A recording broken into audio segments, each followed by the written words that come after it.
পদ খুব কৰাবিলাক ধন্য কিয়নো তেওঁবিলাকে সান্তনা পাব মঠি 5 অধ্যায় 5 পদ নম্ৰবিলাক ধন্য কিয়নো তেওঁবিলাকে দেশখন অধিকাৰ কৰিব মঠি 5 অধ্যায় 7 পদ দয়ালুবিলাক ধন্য কিয়নো তেওঁবিলাকে দয়া পাব আমেন।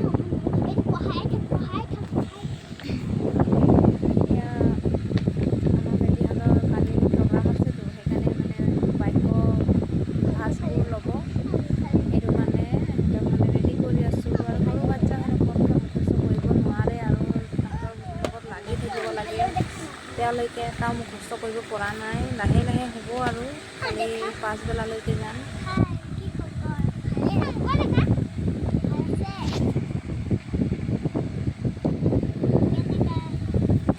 ঠিক আছে আজিলৈ ইমানটোৱে বাই বাই। আৰু আমাৰ আজি ঈশ্বৰৰ বাক্য কেনেকৈ লাগিলে আৰু ঈশ্বৰৰ আশীৰ্বাদ সকলোকে আজি বাইবেল ভাজবোৰ আপোনাৰ